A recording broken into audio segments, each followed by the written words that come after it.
Real Men Feel with Andy Grant encourages men to allow and express all of their emotions. Despite what you may have been told, all emotions do serve you. Real Men Feel is committed to engaging in discussions that most men aren't having, but all men can benefit from. All links mentioned in each episode are in the show notes found on the blog at realmenfeel.org. Now let's get to it. Hello and welcome to another edition of Real Men Feel. This is your host, Andy Grant. I'm an author, coach, and proponent of men and emotions.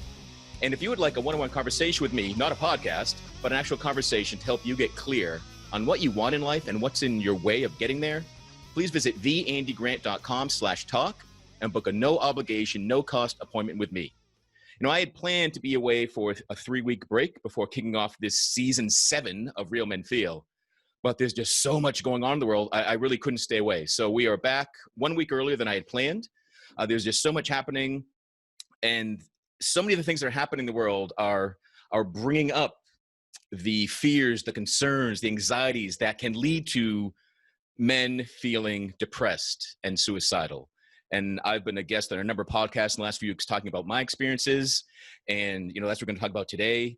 And I had a coach years ago call me the king of authenticity. And I'm trying to reclaim that and own that. And I'm really excited to have that come up today because my guest today is often called Mr. Optimistic.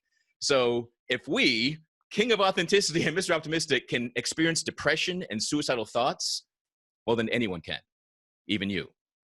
And if we can move through them and truly love life again, well, guess what? So can you. So I'm thrilled to welcome husband, father, entrepreneur, speaker, mindset coach, poet, and much more, Mr. Lawrence Washington Jr. to the show. How's it going, man? Thank you so much for having me, Andy. I appreciate you, man. Yeah, we had connected, again, it feels like so long ago, but it really, you know, in COVID time, it's years, yeah. But it was really, I think it was just last month, and doing some Facebook Lives with Dr. Lulu, talking about race in America, and that's how we had connected. And I know you've been speaking a lot and continue. I know you've been on things with her and stuff. So how's life feeling for you today? How are you doing with the pandemic, with the social unrest? Like, how are you doing right now?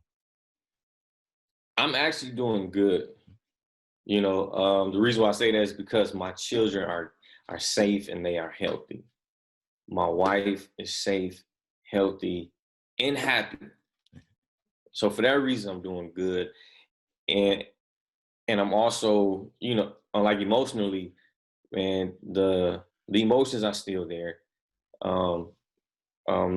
Because I'm just because I'm doing good, I'm still, you know, my heart still goes out to other people that are not.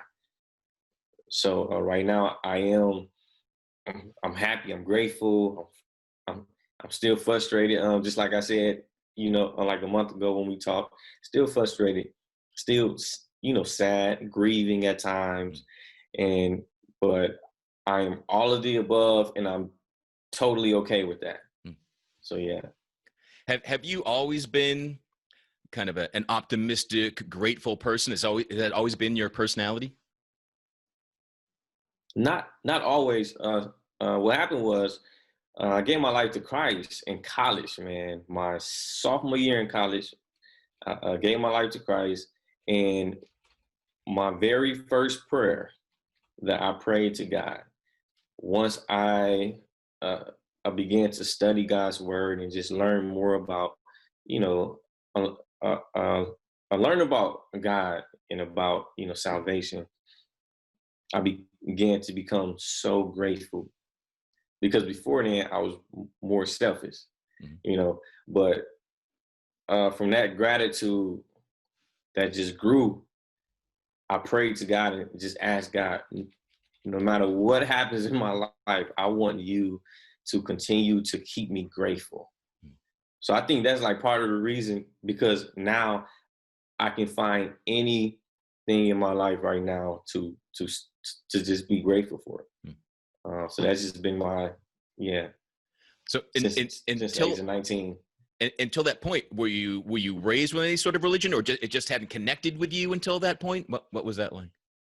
I was born and raised in the church. Pentecostal faith. Both my parents, saved, strong, believing parents. I I just used to always sleep in church.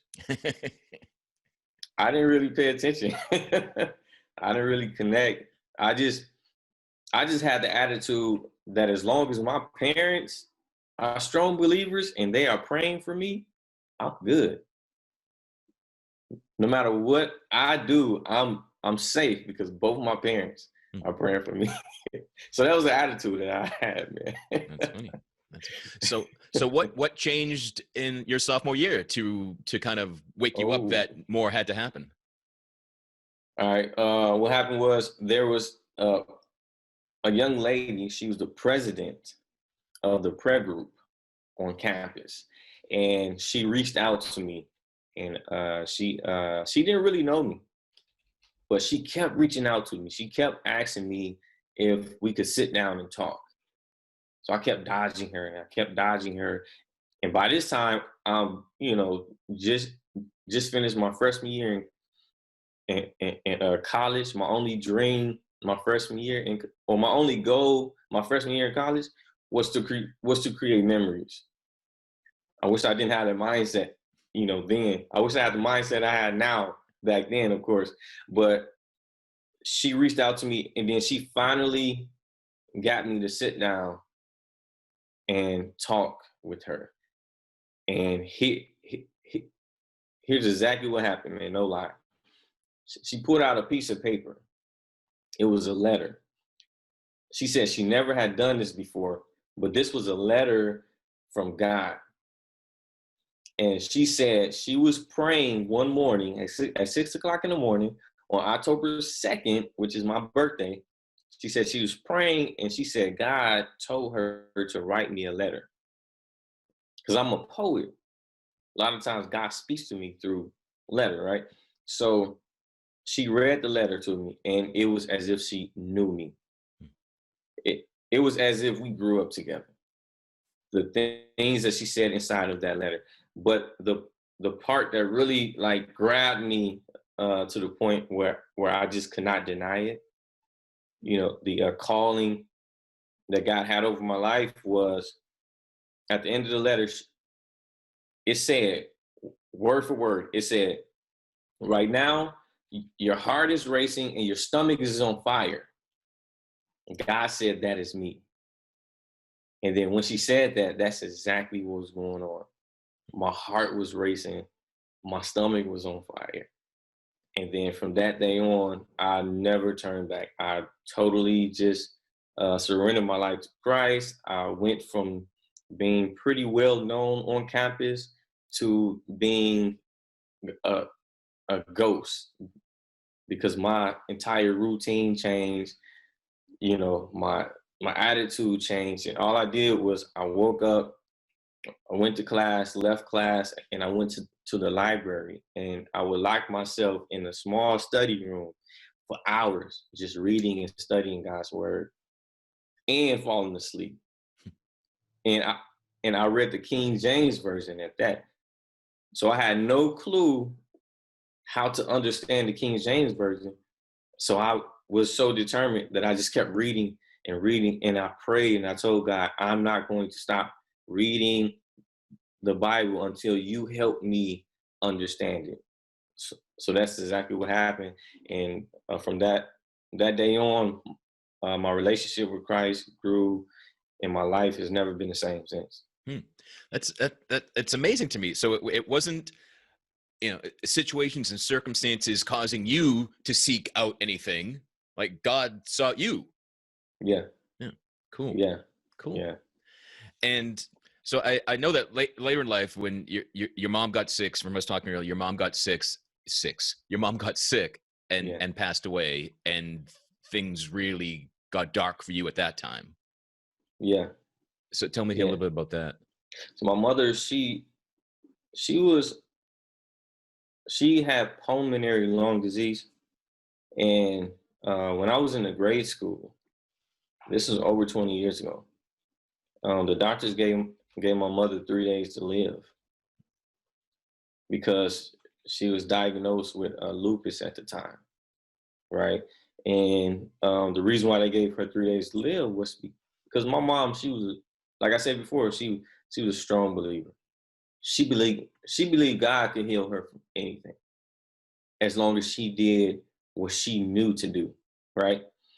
So at the time, when the doctors gave her 3 days to live,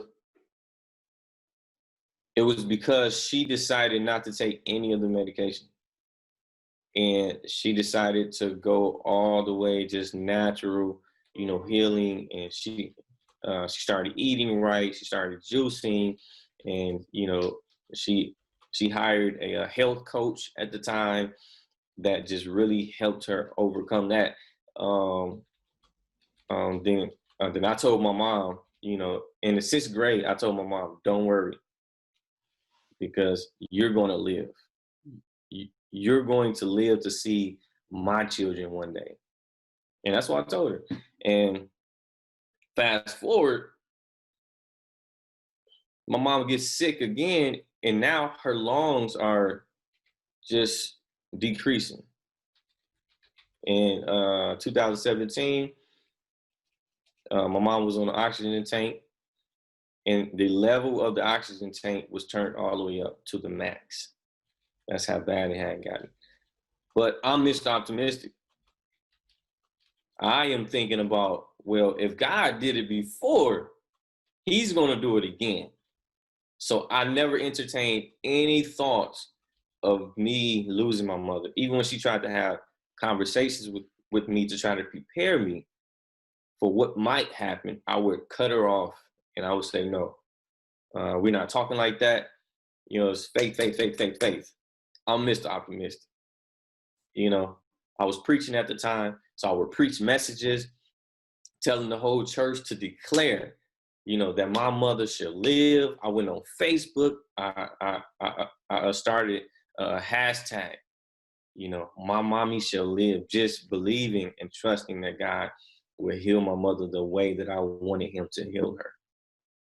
Even when he gave me different dreams to try to prepare me for it, I still would not entertain that.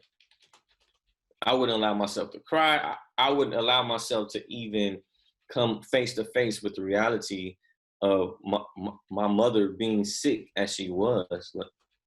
Like I call it just like refusing to see, what was actually there. Mm-hmm. So 2017, I moved to Arizona, packed up and moved, and came here, 6 children. Me and my wife, we started over, and I was just so determined to begin to create a life for my family and to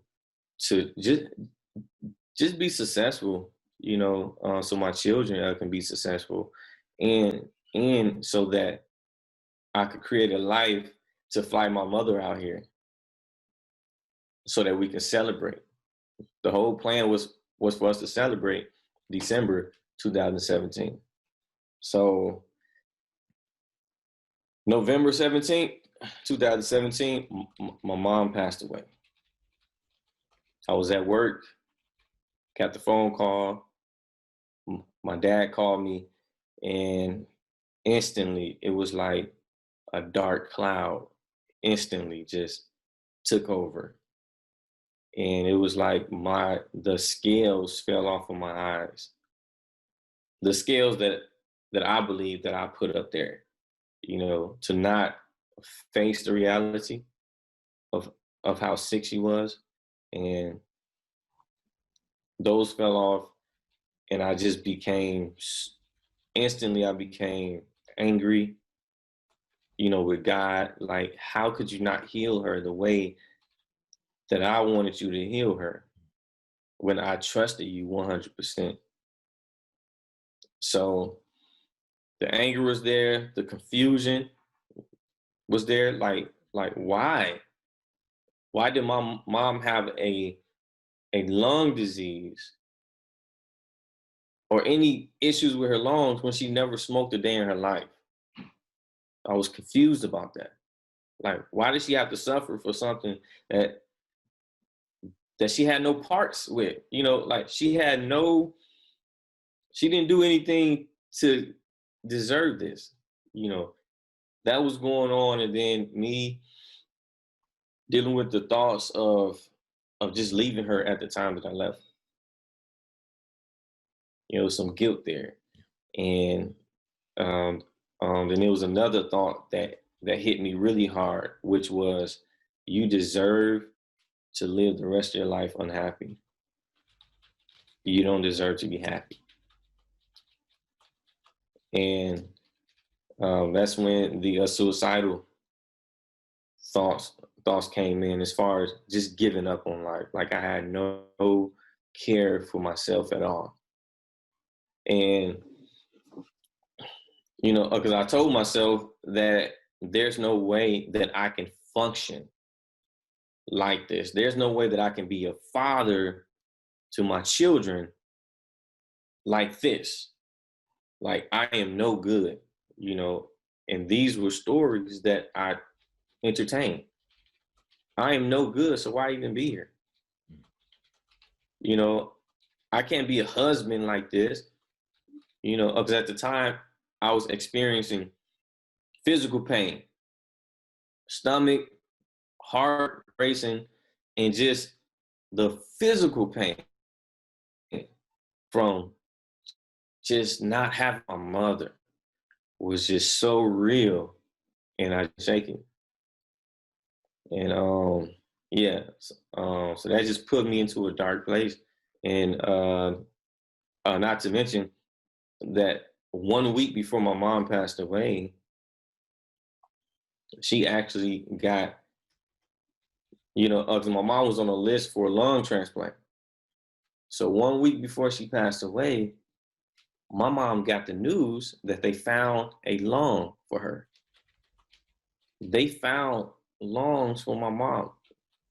You know, so when we got the news, we all celebrated a week before, right? We all celebrated. We got so, man, we were so happy. And this is uh, like another part of the anger that I was dealing with, you know, from like, why would God allow us to experience that much, you know, joy and excitement just to let us down 1 week later? So what happened was, right, right before they put my mom to sleep for the surgery, they found out that the lung was no good. And, you know, the person who, you know, whose lungs it was, he smoked. He was a smoker, so it was no good. And but by that time, they had drained like every ounce of strength that my mom had to prepare her for the surgery. And when she got the news, she never bounced back. So my mom did not die from, you know, lung failure. She actually died from a heart attack. So just knowing that, you know, knowing that, and just and just not being able to shake, you know, just knowing all that my mom had to go through, and then, you know, the anger with God. So that just put me into a very, very dark place, man. Mm-hmm. So on top of losing your mom and going through that mourning and grieving, you lost your faith. Oh yeah. Yeah. Okay. Prior to this, had you had depressive or suicidal thoughts at any point in your life until this point? I never had suicidal thoughts. No, no. I worked with the average youth, man, for about 15 years. I work with youth who have experienced trauma, you know, and they were neglected or abused. And a lot of the youth that I work with, they were suicidal. So I've served, you know, others who dealt with it, and I became really good at it. Not, you know, but I never experienced it. Now, depression, I believe that I experienced a form of depression when I moved to Flint, Michigan, from the south side of Chicago, my last year in high school, because I had a basketball career that was growing in the south side of Chicago, in the suburbs, that I moved to Flint, Michigan, my last year, which meant I had to reprove myself, and I didn't make the basketball team, because the team was already established. So I fell into a depression because of that. Then I became homesick. But that's when I started writing poetry from that time. So is that creative expression? Is that kind of one of the things that helped you turn things around in high school? Oh, big time. Yeah. That helped me a lot, because I always had a desire to like motivate people, to make people feel good, right? But also had a very bad speech impediment problem. Like I really stuttered really bad. I stuttered so bad, like it was hard for me to like answer the phone, But I always had this desire to motivate people. So poetry helped me overcome that. Like the more I did spoken word poetry, I was able to uplift people. I was able to, put a smile on somebody else's face through my words. And because I didn't have too much confidence in just, having, just straight conversations like these, I would just lean and depend on my ability to just write poetry. Because I noticed that when I did poetry, I never stuttered. So I just stuck with that. Huh. Interesting. Cool. So what helped you turn things around after losing your mom?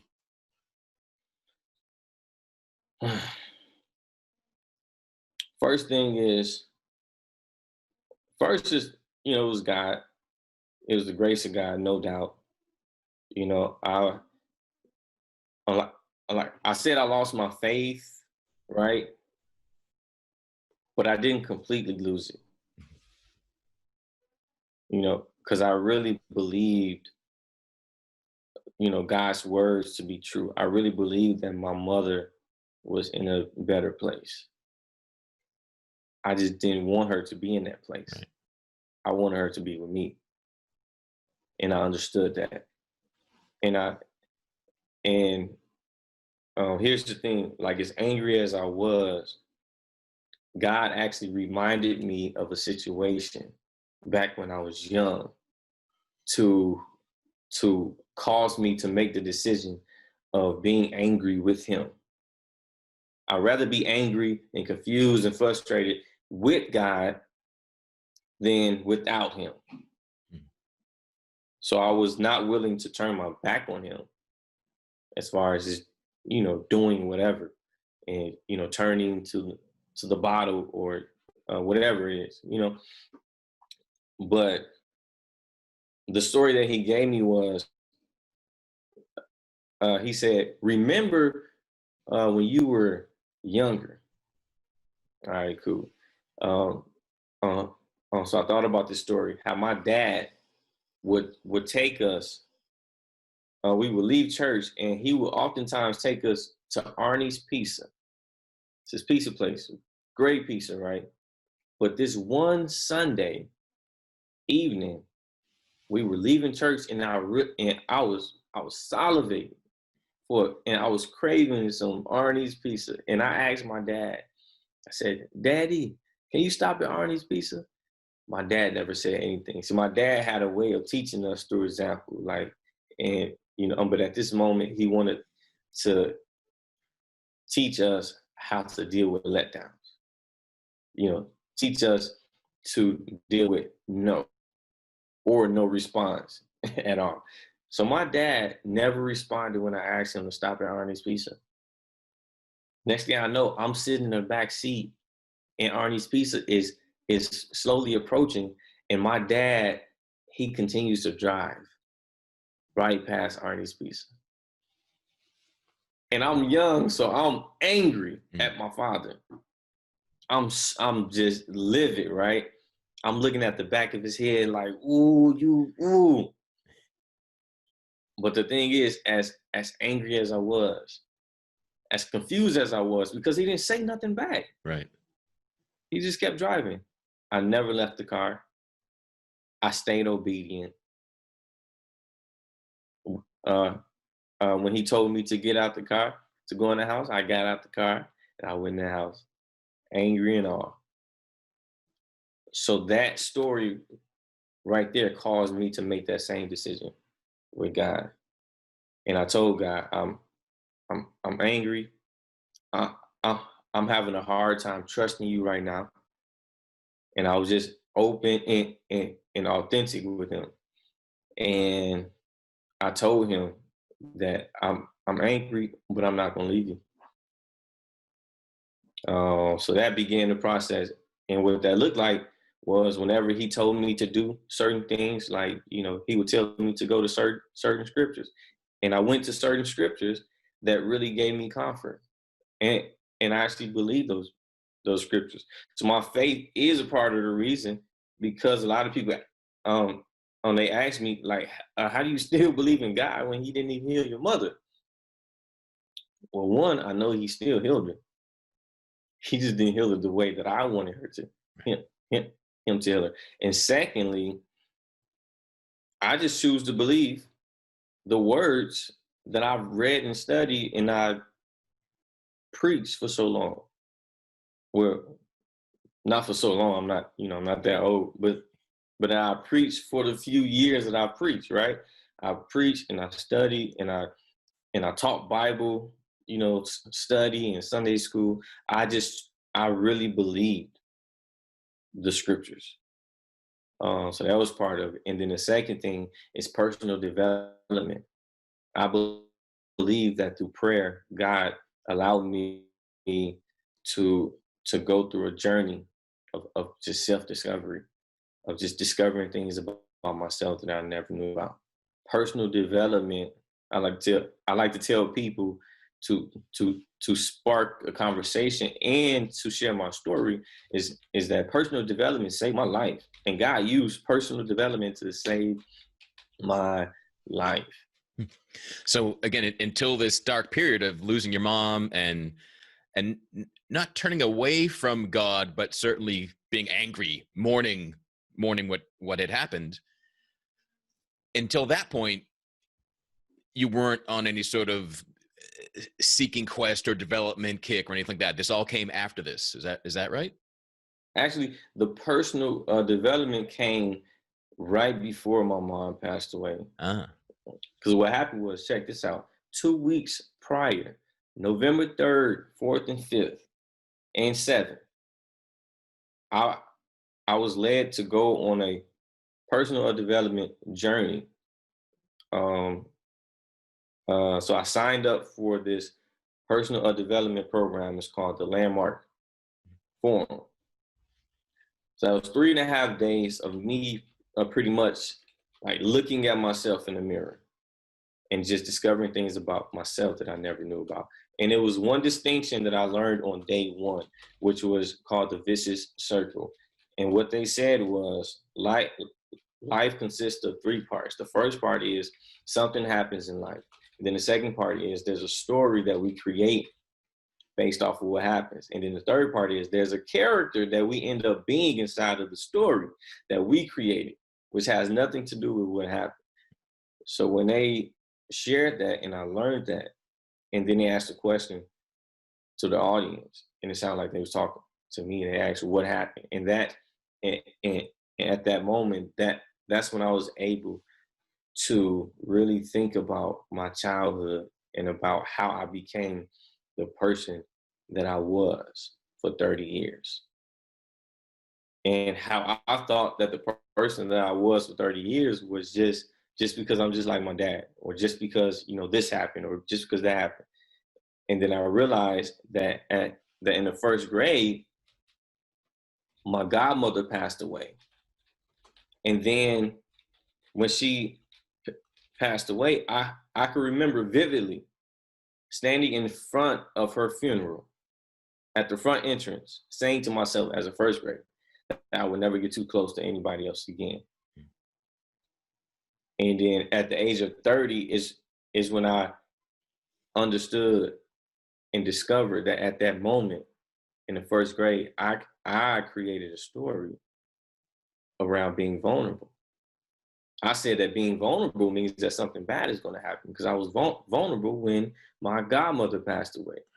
So fast forward, every relationship that I've been in has always been people would get close to me, but I would not get too close to people. People will open up to me all the time, but I would not open up to people.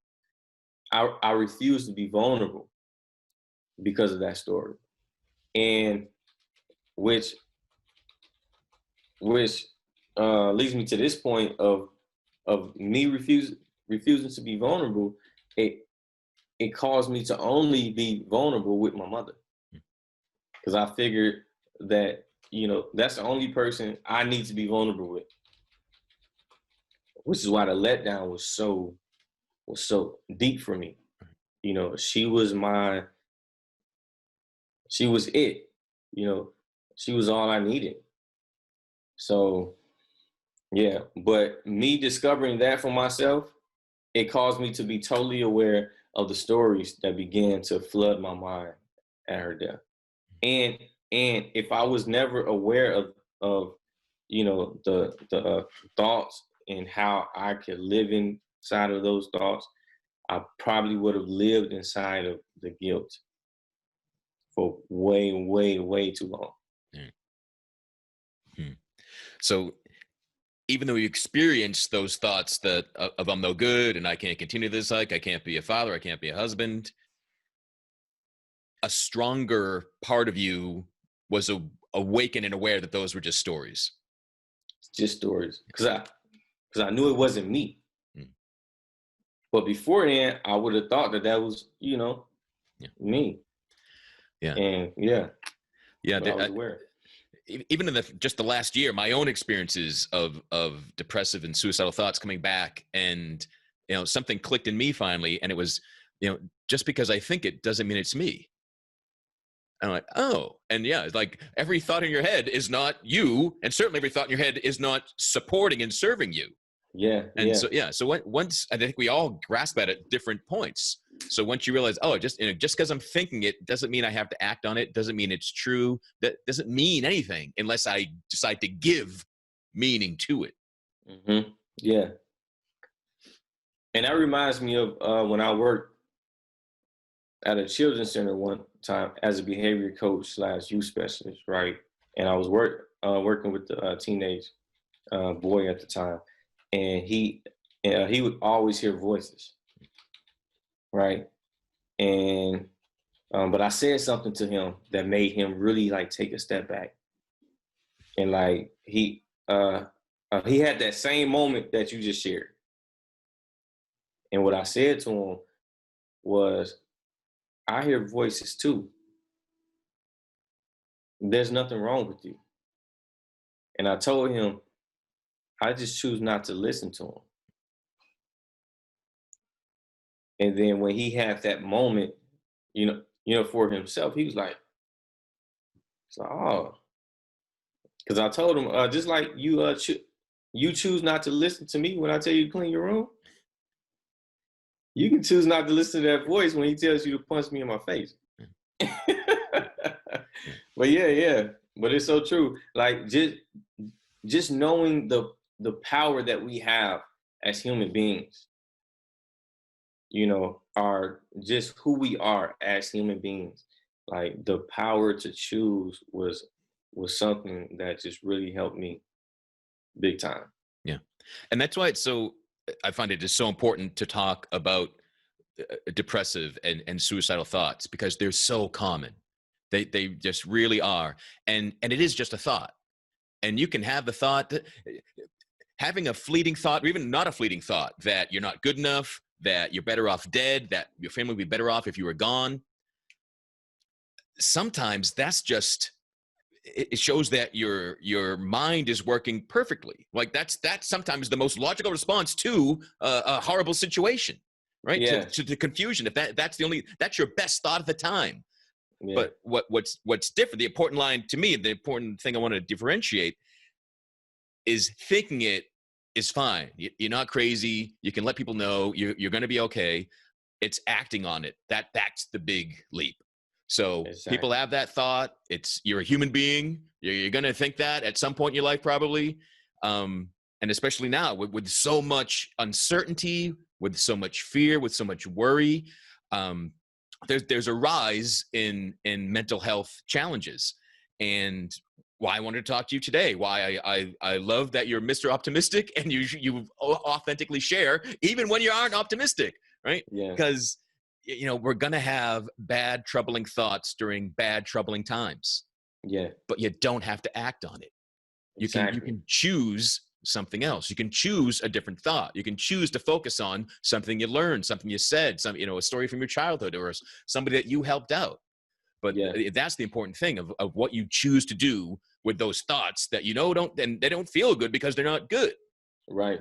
So when I realized that I could like pivot my thoughts and there's nothing wrong with me, I could choose a thought that made me feel better. Mm-hmm. And once you learn you can do that, like that is life changing for me. Wow. Man, that's amazing. And so I wondered some of the things that you talk to with the kids when you're coaching youth at your job. Did you find yourself saying the same things to you as an adult? Oh yes. Yeah. Yes, of course. Like, so, oh man, You got sorry a about smoke that. I alarm think going? my door is cooking. This is a great example. Uh, Things, you can hit rough waters, you can have challenges, and like we're still here. Like it's all right. Yeah, you just smile right through Yeah. it. Just it's life. Things make Exactly. noise.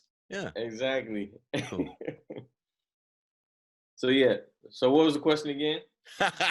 No, I think we're talking. Ask me about I the think at-risk youth.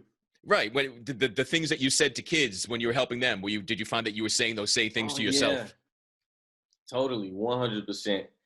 And yeah, like the same words that I have said to so many youth, man. Those same words just came right back at me.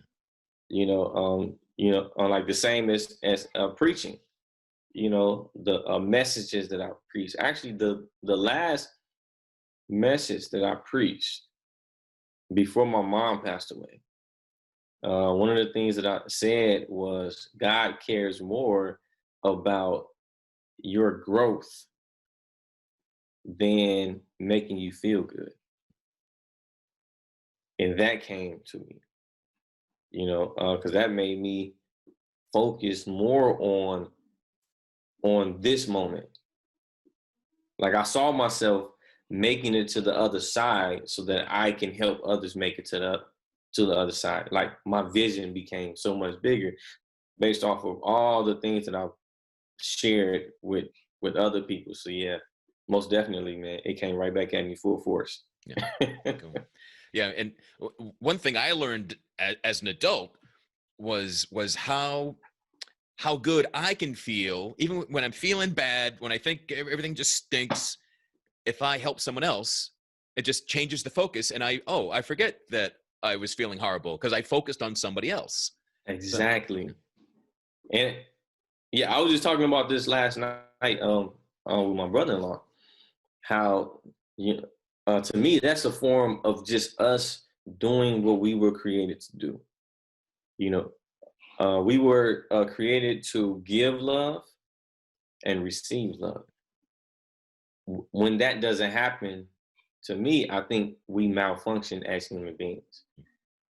Just like a car, when a car does not get the gas that it's supposed to have, and you try to put something else in there, it will malfunction.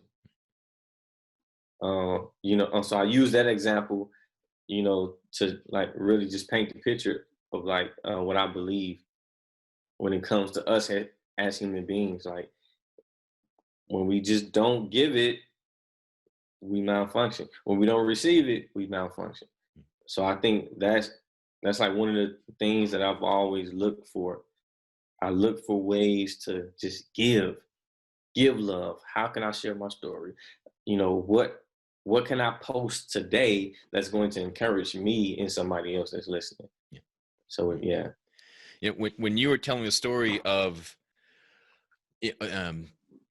your mom getting the call and the lung transplant and that joy and thinking like, oh wow, and to me hearing that and knowing how it ended, to me it felt like, oh, here's a gift of more last positive minds, like high vibration, really good stuff with the family before it ended. And so I wonder if now looking back, how different is it looking back as to that anger that was there immediately? Yeah, that's a good one. That's a good question. But yeah, now looking back, I'm super grateful for that experience that God gave us. Because we longed for that day to celebrate. The phone call is what we call it. It's the phone call. She was on the list for about 3 years, and we longed for that day. And now when I look at it, I just see that God, He gifted that to us. Like He gave us that experience. I was FaceTiming her. Like I still have the FaceTime because I did it on Marco Polo. I said, "Mama, I told you, Mama." Because I told my mom that she would be healed, and she would have her transplant by November, not knowing that she would,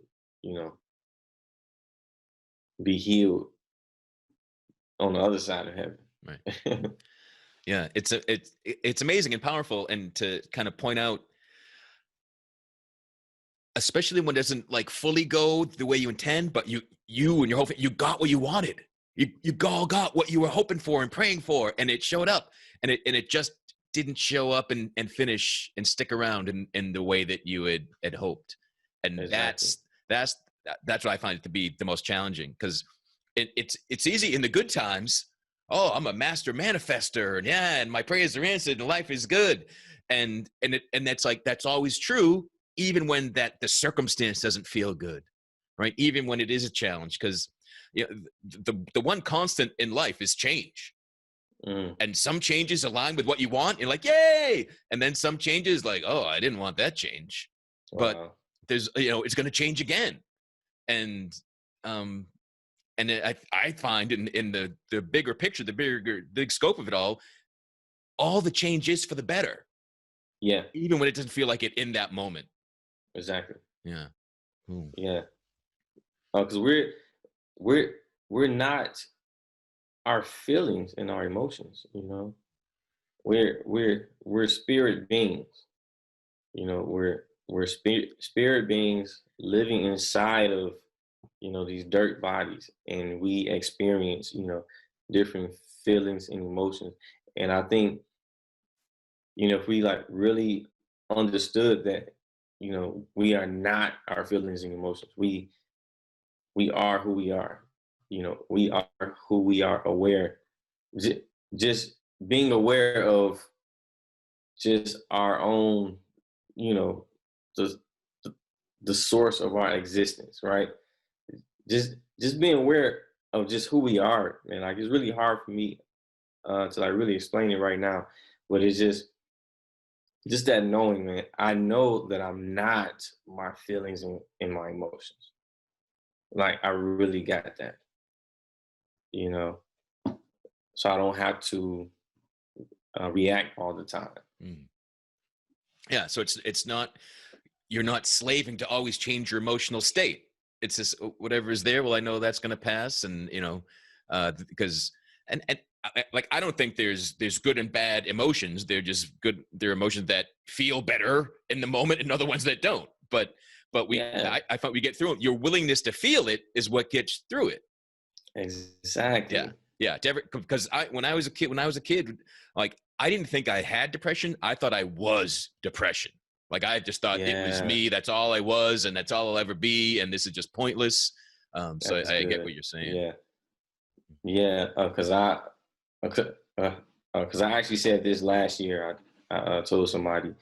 I actually went live and I said this on a Facebook. I said that I have depression, but depression doesn't have me. So Yeah. that's the whole idea from that. Yeah, Cool. I have it. Like it's always present. You know, it just doesn't happen all the time. Yeah, I that's still have my moments.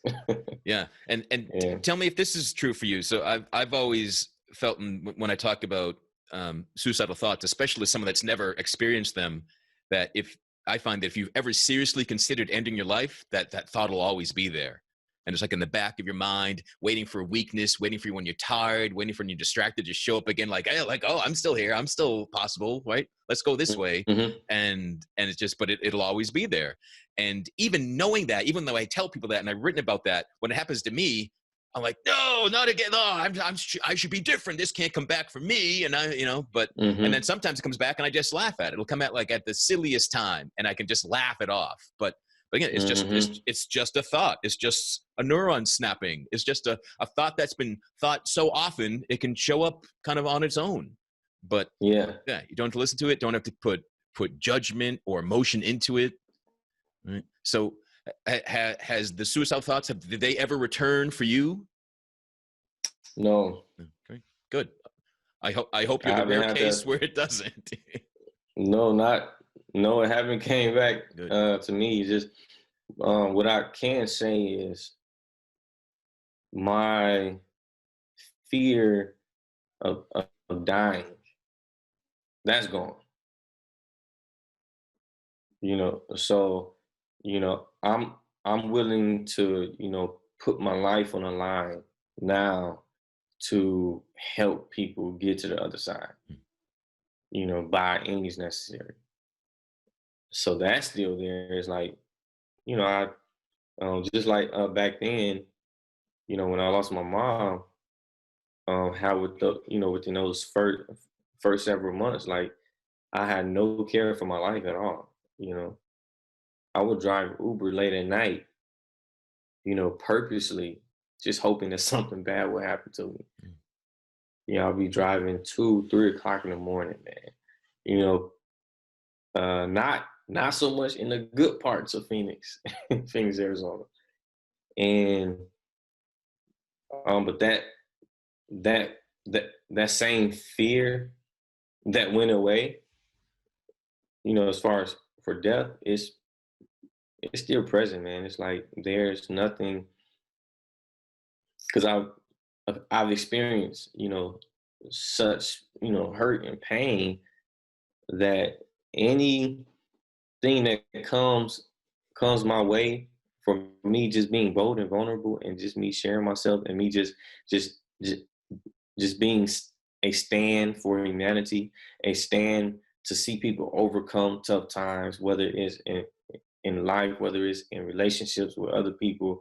Like if if there's anything that comes my way to try to oppose that, or any feelings or thoughts, like it doesn't just it doesn't have its impact on me. So if those thoughts of me giving up, if it ever comes back, you know, I guess I'll just talk about it when if it happens, Yeah. Yeah. It's because I don't know. so it's more, it's if it returned, it's like an empty kind of, there's not the emotional weight on that thought anymore. Right, Is that right? Okay. right. Cool. Yeah, because I gave God my yes again. Yeah. So I shifted from saying, God, I can't trust you, to God, I trust you. Mm. I trust you again. And that happened from me just making a decision to, first do my part as far as doing what I knew to do, which was last year. I went on top of a mountain for 3.5 days with no technology, no watch, no anything, with like 50 other believers, male believers, and we were on that mountain for 3.5 days praying together. We worshiped God together. We studied the Bible together. We shared our stories together, and for 3.5 days. And that was the moment when I told God that you have my yes again. So that's the place that I'm at now, man. It's like God has my yes.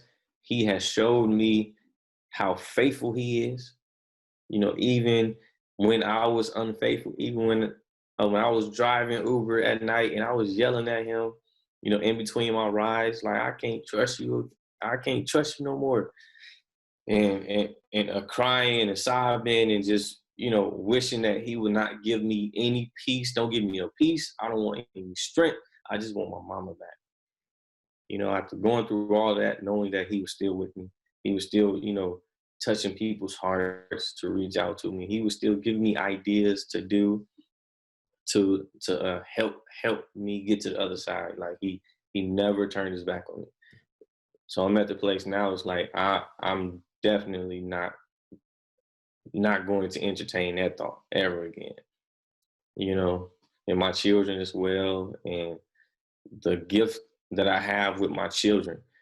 The experience that I've had from just allowing my children to comfort me during my worst moment in life. The day that I told my children that Granny is gone, right here in my living room, my children, they all hovered over me and they all consoled me like little angels.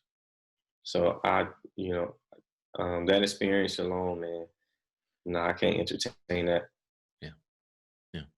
And that's the power, the connection, the beauty of being vulnerable. Yes. Like you could have been like too many men are, and oh, my mom died, and go hide in the closet or go drink and not share how you're feeling, not allow that connection with your own children to help you get through that pain. Right. So I did do that. Okay. Yeah, I did do that. So I hid in the closet, like before I opened up, my children ain't never seen daddy cry. Yeah. My wife, she never seen me cry.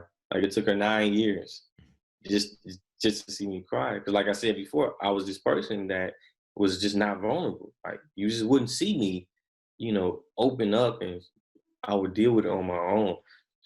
So before I chose to just be, vulnerable with my family, I had different moments when I would sneak away and go inside the closet, man. I'm getting emotional now just thinking about it. Go inside the closet and, turn the light off and just bang my head up against the wall. Just hoping that the pain could just ease up, and, wrapping a belt around my neck, trying to squeeze it just to ease the pain just a little bit. And I did that. And that just, if I would have continued, that just would not have worked for me. Yeah. So what did ease the pain was taking the risk of perhaps feeling more pain and talking to your family. Yes, sir. Yeah. Cool. So right. You're so right, man. And that saved my life, man. Being vulnerable. And one of the statements that came to me, after I chose to be vulnerable, and was, now you know what it feels like to be human again. And to be human, to allow myself to experience the entire human experience. It's freedom, man.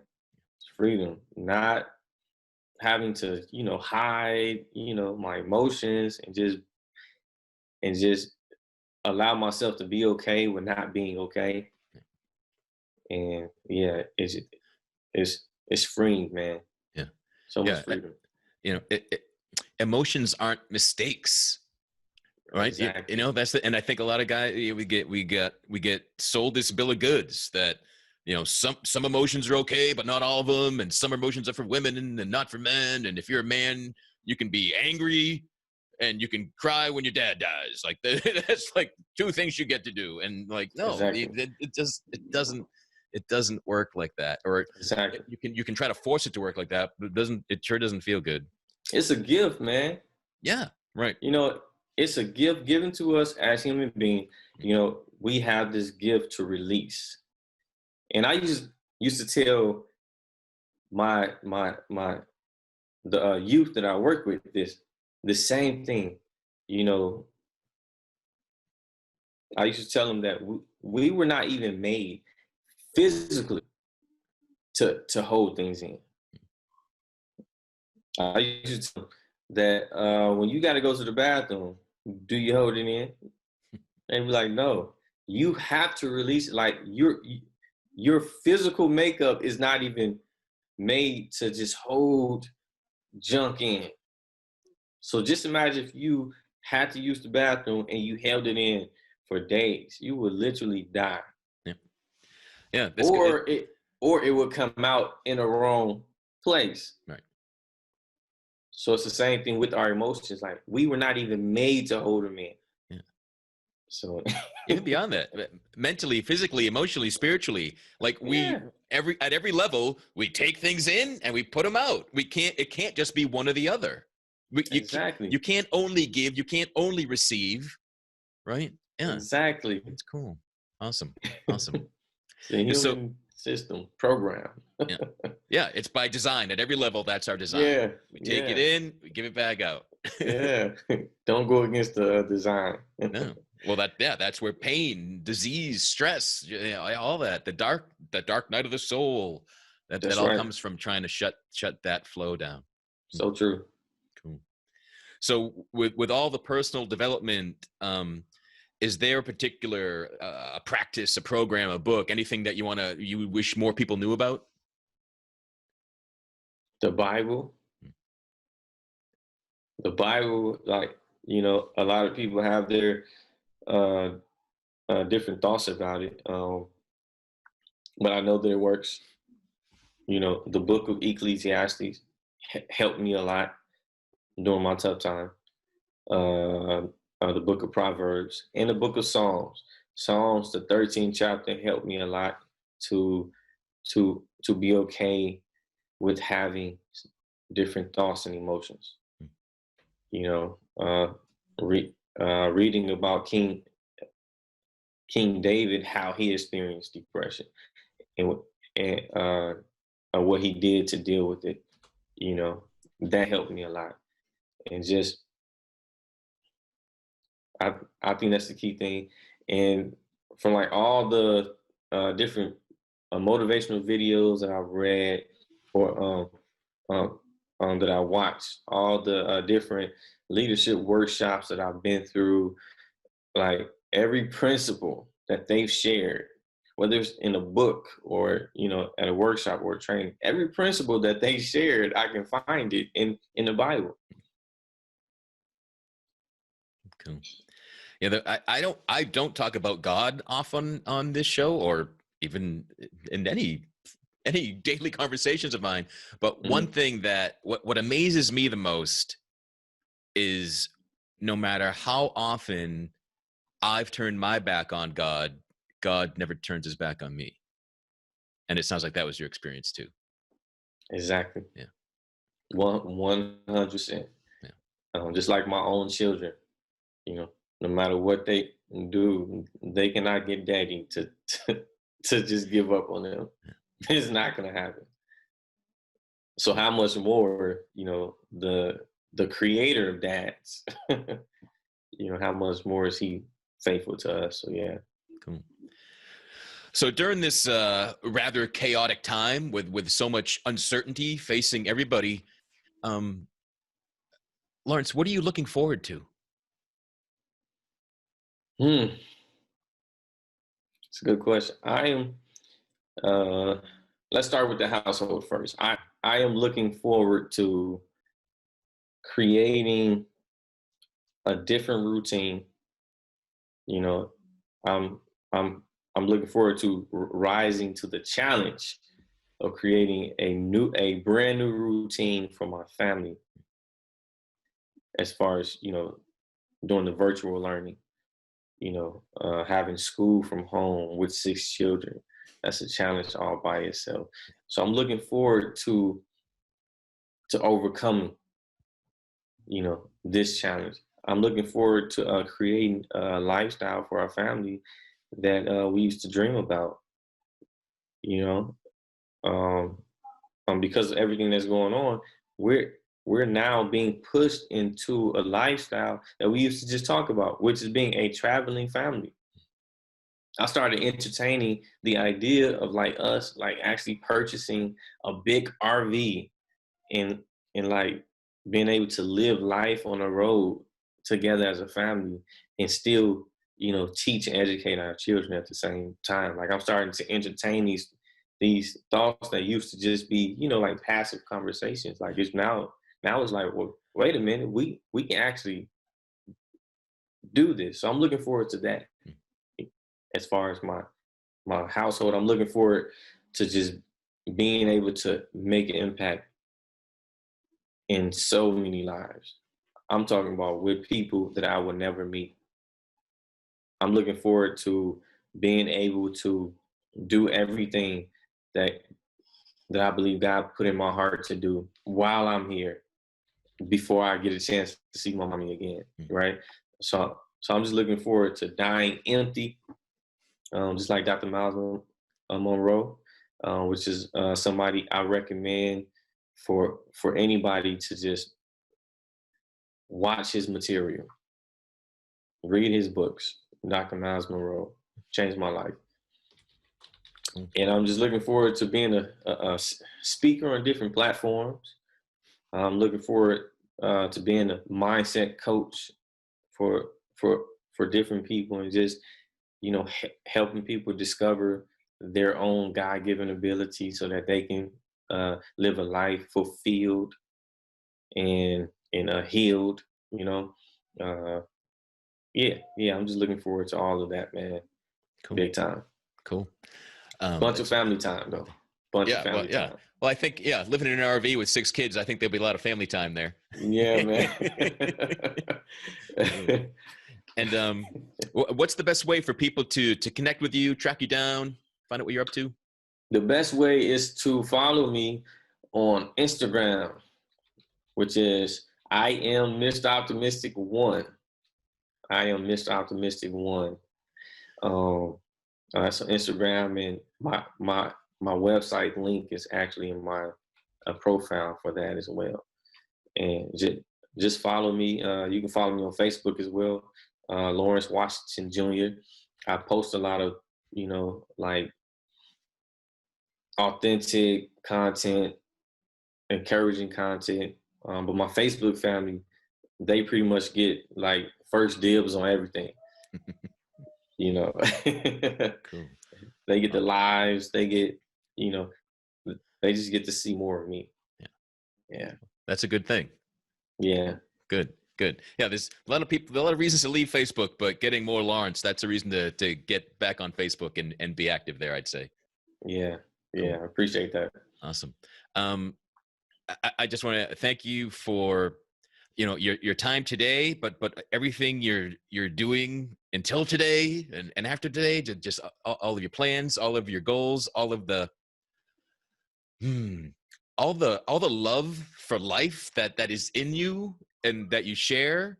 You just it's hope.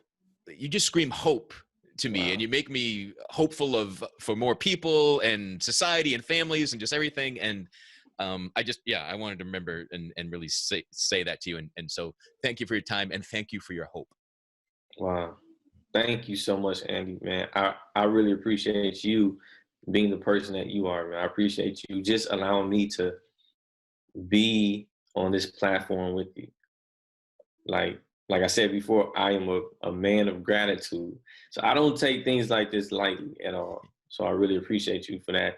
And I also want to share a quote from my mom too, before we end it. Because I talked to my mom 1 week before she passed away, not knowing that she was going to pass away. But we had a conversation, and I told her that I was going to make sure that everybody knew her name. And her name is Donna Washington. And one quote that she's known by is a quote about love. She will always say, love wasn't put into your heart to stay. Love is in love until you start to give it away. Beautiful. Yeah. And a perfect summation of what we were dancing around the bush earlier to say. So that got it perfectly. Awesome. Yeah. So again, thank you, Lawrence. Thanks for everyone listening. Wherever you are discovering that Real Men Feel, please give us some love. Give us a rating, a review, a share, a comment. We'd love to hear from you. Visit realmenfeel.org. Check us out on Facebook. Instagram, Twitter. Give us feedback. Suggest a guest you want to hear from. Suggest yourself to be a guest. That's cool too, right? And until next time, and always, and each other, be good to yourselves. Thank you for listening to Real Men Feel. Contact us at realmenfeel@gmail.com. Join the private Real Men Feel Facebook group at facebook.com/groups/realmenfeel. Learn more about author, coach, and healer Andy Grant at theandygrant.com. If you enjoyed this episode, it would help us greatly if you gave a review wherever you are listening right now. It takes less than a minute and helps other people discover Real Men Feel.